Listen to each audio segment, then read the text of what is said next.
welcome to Central News. I'm Amy Forrest.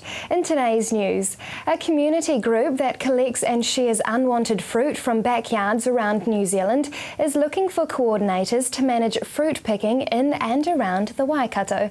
Jeremy Briggs has been running Community Fruit Hamilton since September 2011 and would like additional coordinators to help share the responsibility. Jeremy says often fruit goes to waste when people are elderly or disabled and can't pick fruit from their trees, or when orchard owners have an excess of fruit at the end of the season. Last year, a number of very generous orchard owners offered apples, citrus, kiwi fruit and persimmons, and hundreds of boxes went to schools and charities around the Waikato.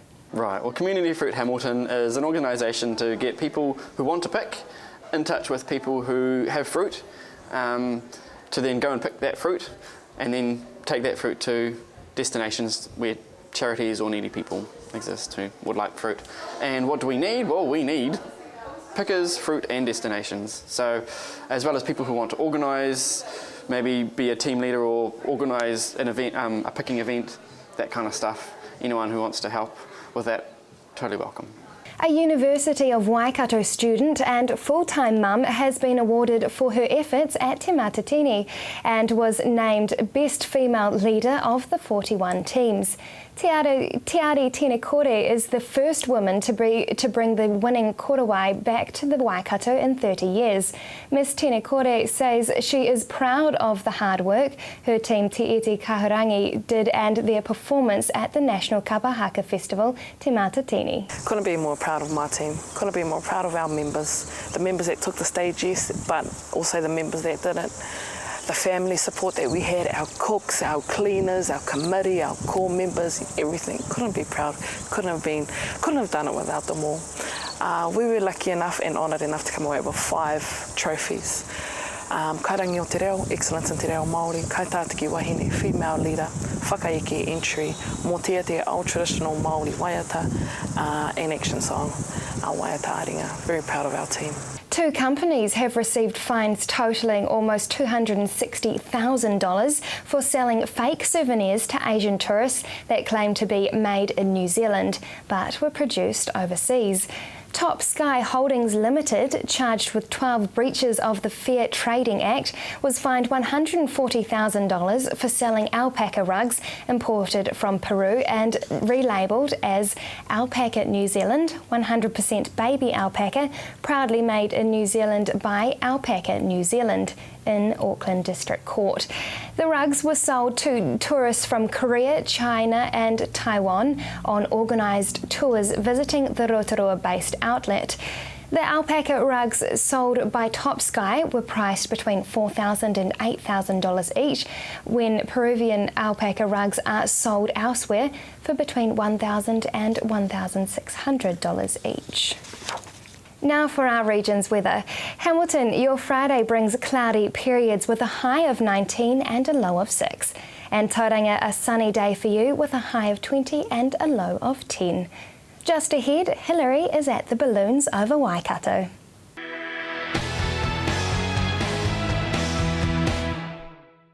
Welcome back to Central News. I'm Hilary Entwistle and tonight I'm coming to you from Balloons over Waikato, the first night where we watch the balloons inflate and fly over Hamilton City. With me now is the Managing Director, Michelle. So Michelle, tell me, what is Balloons over Waikato? Well, Balloons over Waikato is an iconic event for the city. It's one of the hallmarks event for Hamilton, and it's one of New Zealand's last large-scale free events. So we're over 5 days in March, April. And there's a variety of different events throughout that whole 5 days, and we attract crowds of 80,000 to the Night Glow alone and probably 130,000 over the 5 days. So talk me through some of the events. We started today with the Hamilton Mass City Ascension, where we left from 6 different parks all over the city so everyone could get a chance to see the balloons. And we're hopefully flying this afternoon. And tomorrow we've got the Well Energy Trust breakfast at dawn. So that's an amazing sight where the balloons lift off, a select few of them in the dark, followed by the rest of them as dawn breaks. And we feed the first 2,000 people down here for free, courtesy of Fonterra and Sanitarium and Grain Health Foods and Environment Waikato. So it's a huge morning, and then in the afternoon we're off to Westfield Chartwell, which is new for us this year. So we're going to be tethering balloons on their rooftop car park, and the rest of the balloons will then come and fly from Inniscommon. And then Friday morning we've got the ASB school hop, and we're going to 21 schools around the regions, and there'll be a few balloons left here at Inniscommon. Friday night's the parade, the Bloomin' Madness parade, and we start at Hood Street, move down the main street of Hamilton, and we end up in Hood Street where the roads close, and we invite the public to come in and share the after party with us. Saturday morning's the NZI cash grab. So that's where the balloonists try and get $1,000 off the top of a pole, and the lucky winner wins $1,000. So there's 3 poles, one's in the middle of the lake, so it's a real spectacle. And then Saturday night's our big night. It's the ASB Night Glow at Waikato University, and we get 80,000 to that night. So it's entertainment, food, fireworks, a whole lot of entertainment happening. And we finish up with Tethering for Lions, which is a tethering day. And all the proceeds go to our nominated charity, which this year is Lions. And who can attend these events? Anyone. It's free to the public. You can come for one day or the whole 5 days, and it won't cost you anything. So it's a real community family event. So if anyone wants to head up and away on a balloon, how can they do so? So anyone with a smartphone can enter our website into their phone, and it will upload, and you can book a balloon ride right there and then, or you can just contact the Hamilton Eyesight Centre and book through there, or our website as well. Are there any restrictions to actually hopping into a balloon? Not really. You've got to be a certain amount, you've got to be able-bodied, because you do have to be able to climb into a basket and out of a basket.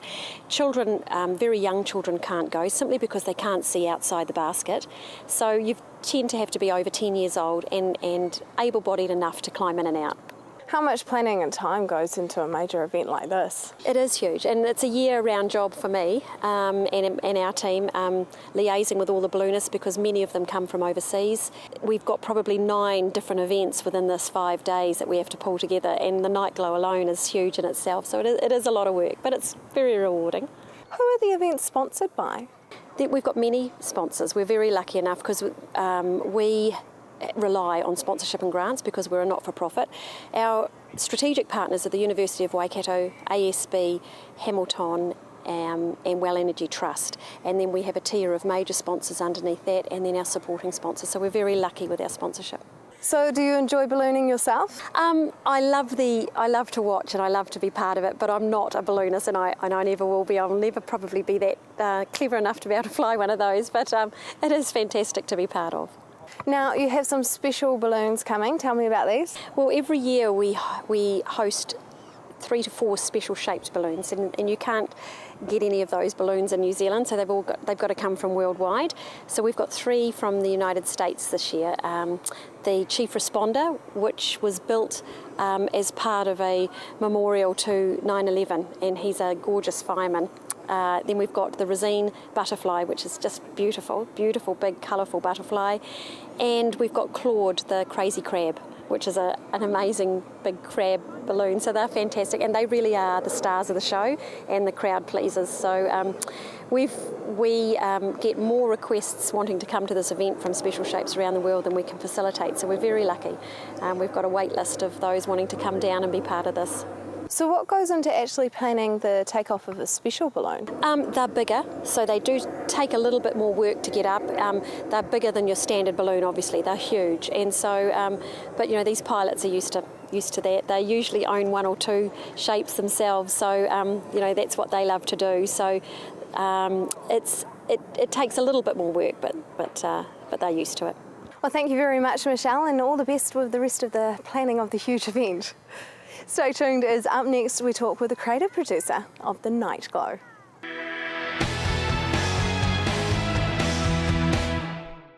Welcome back to Central News. Now, if you have just joined us, we're at Balloons Over Waikato, and one of the events is the amazing Night Glow on this Saturday. Now, with me now is the creative producer of the Night Glow, but also he does other things for Balloons Over Waikato.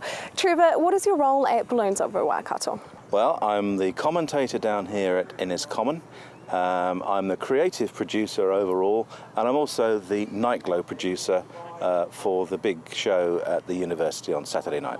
How does one commentate ballooning? Well, you have to have a fairly comprehensive knowledge of ballooning, how they work, where they've come from, what they're made of, and you also need to know some of the stories behind the pilot. So it's giving the public an insight into the sport. So tell me more about this Nightglow event. Well, the Nightglow is unique to ballooning. We put all the balloons that we have here into a big field, and this time it's down at the university. And we give them complex burning instructions set to music, and it comes out as a fantastic sound and light show. So it's kind of like a dance of flame and balloon? I suppose you could call it that, yes. It's a sonne lumiere in effect, and if you haven't seen it, it's particularly stunning. And what other entertainment will be available for viewers? Well, we have the RNZAF Red Checkers in the afternoon, the aerobatics display team. And we have bands, a number of bands, we have rides, we have music, and we have lots of different food. When and where will this event be held? It's at the University of Waikato, and it's going to be on Saturday night. Get there in the afternoon if you want sample some of the entertainment, and we burn roughly when it gets dark. We have to have it dark, otherwise it's not a Nightglow. So how much does this cost and who can attend? It costs nothing at all to get in. So it's completely free to the public. Some other Nightglows around the world charge quite a lot of money, but thankfully it's still free, and we welcome everybody on the field. What are some of the more exciting balloons to look out for on the night? Well, we've got 3 amazing special shape balloons. We call them special shapes because the normal balloons are round or egg shaped, and these are shaped like characters. So we've got the Fire Chief from New York. We've got the crab, Claude the crab, and we've also got the wonderful Betty Jean the butterfly.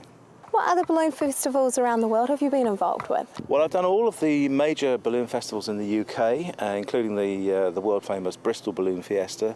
I've done some in Australia and a couple in America, so pretty much international, and I'm always open for offers. How creative does one have to be when they're organising a Nightglow? Yes, well, you do have to be creative. You have to have a knowledge of music and music editing, because I have to put the music track together that fits the theme, and the theme this year is Everything's on the Up.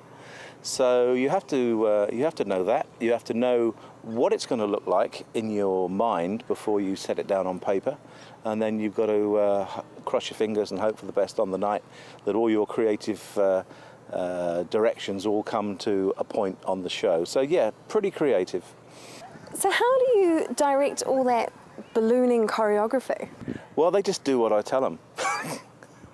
Basically, that's all it is. I give them the instructions. They've got a radio each. They get the instruction when and how long to burn, and all the patterns come together. And you can't actually see it in the field, but when you get out to where the public are, all the patterns and the rhythms all come together. So that's what we do. Do you enjoy ballooning yourself? Oh, immensely, yes. I do an awful lot of ballooning in other people's balloons, which is even better.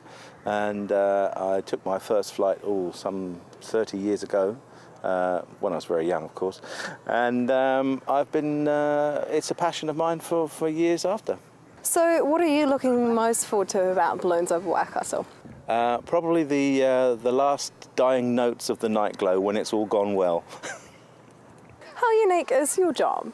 Well, there's about 6 to 8 other people in the world that do roughly what I do, and probably I'm one of only 2 that does it to the complexity that we're going to see here at the university on Saturday.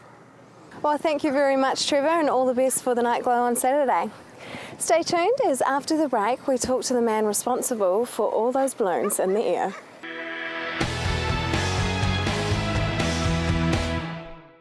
Welcome back to Central News. I'm Hilary Entwistle and I'm at the first night of Balloons over Waikato. Now, an event like this has a whole lot of balloons up in the air, so it needs somebody to control all that chaos up there.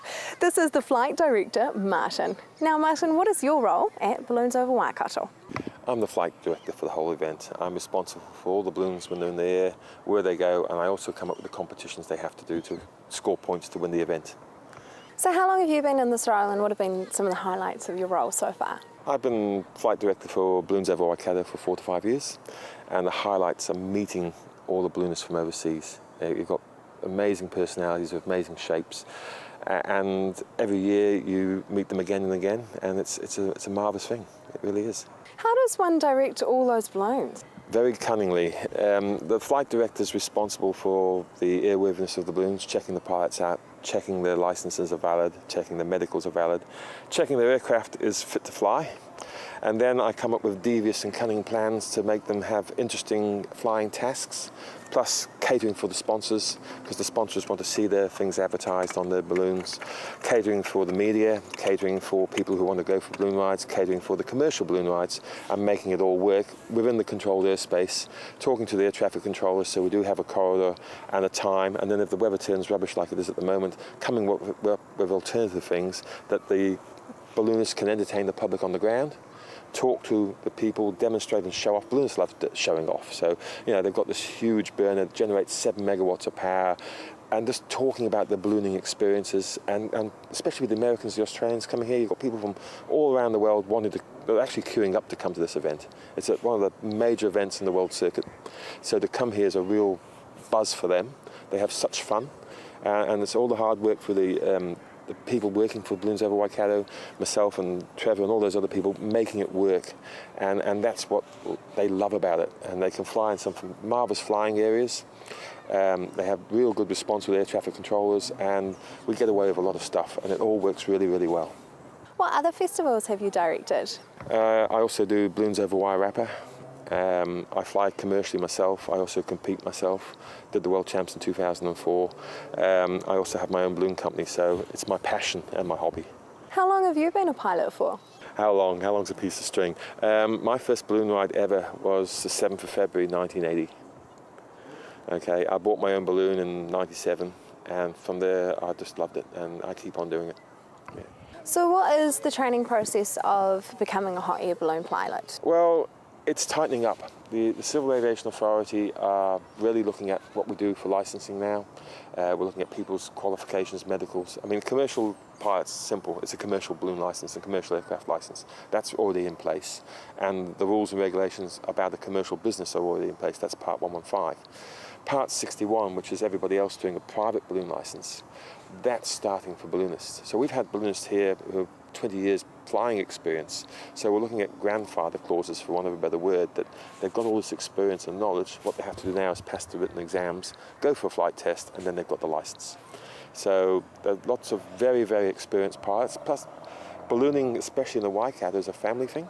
You find that mum and dad started ballooning, or granddad started ballooning in some cases, and now you've got his grandchildren flying. So you've got the young coming through, and we've got 67, 72 balloonists now all wanting to get licenses. So that's really big for a very small sport. What is the safety procedure behind flying a hot air balloon? Safety procedure, how long do you have? Safety's paramount. Okay, I have one rule in ballooning.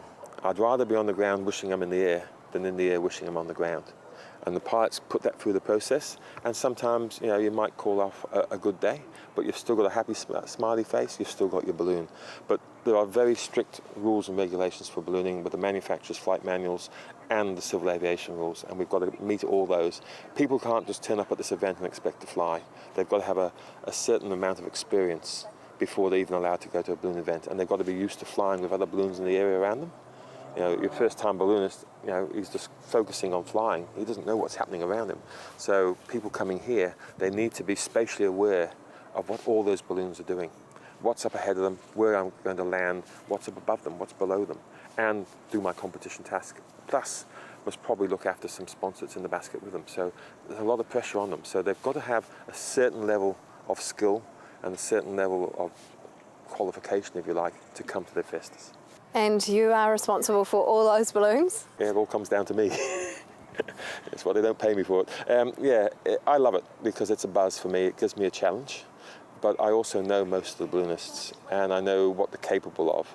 And so by understanding their capability and running the event, it comes down to your lowest common denominator, which is the skill level of your lowest level pilots, or the shapes. Now those pilots who fly the shapes are very, very skilled people, but the shape itself, by virtue of being a shape, has limitations on how it can fly, how well it lands, and that shape will be dragged by the wind. How fast can hot air balloons travel? As fast as the wind. But we don't look at that. What we're looking at is the wind speed to take off in, and more properly is what speed you're landing in. So you're at a launch field, you say, yep, this is good, but what's my forecast? What's going to happen in an hour? And that's what the pilot's constantly thinking of, is every time he takes off, he should be immediately looking for somewhere to land. You know, things happen because the balloon flies with the wind. That's it. It's an aircraft with maybe 3,000 horsepower engines, weighs 4.5 tons, and no brakes. It's got no wheels. So it's a fantastic, safe form of flying. It's one of the oldest forms of flying. It's 229 years old. Okay, hot air ballooning is a very basic form of flying, and I call it three-dimensional sailing. You use the winds at different heights to fly yourself to where you want to go. And it's a very magical experience. I haven't had anybody who hasn't come for a balloon ride with me that hasn't got a smile on their face for the rest of the day. When is the best time to fly a hot air balloon? We fly in the calmest conditions possible, and that's normally first thing in the morning or very, very late at night when it's cooling down. Now, for those who are a little bit nervous to jump on board, what message do you have for them? Have confidence in your pilot, have confidence in the balloon. They'll talk you through procedures. It's the top 2 inches of your brain. It's not scared of flying, it's scared of falling. And all a balloon is a great big parachute. If you switched everything off, it just comes down to earth, just quick as a parachute. How does a balloon land? Well, simple terms, you put heat in, it goes up, you let it cool, it comes down. So the pilot uses his skill by controlling the amount of heat he has in, so it slowly comes down to ground, missing over whatever objects he has to hit his perfect landing position. Then the balloon becomes an anchor, the basket, and the envelope, if there's a little bit of wind, becomes a bit of a spinnaker. So it's quite natural for a balloon to be dragged 10 meters or something, maybe, but quite often the pilot, in very little wind, will land perfectly standing up. And that's it. You won't even notice it. What do you enjoy about ballooning? I love meeting the people, I love flying it. To me, it's a magical experience. Where I fly in Methven in the South Island, I'm right up against Mount Hutt. I've got Southern Alps, Mount Cook, snow, mountains, big plains, and it just puts a smile on everybody's face. Yeah? You just give them that little bit of magic. Thank you for tuning in to TV Central News at Balloons over Waikato for the first night. Make sure you head down and check out those events. That is the news for today. We really want you to be involved, so like us on Facebook and let us know your views. If you have your own news, including your own video and photos, go to our website and hit upload. I will be back tomorrow night with more guests from in and around the regions. Thank you very much. I'm Hilary Entwistle. Have a lovely evening.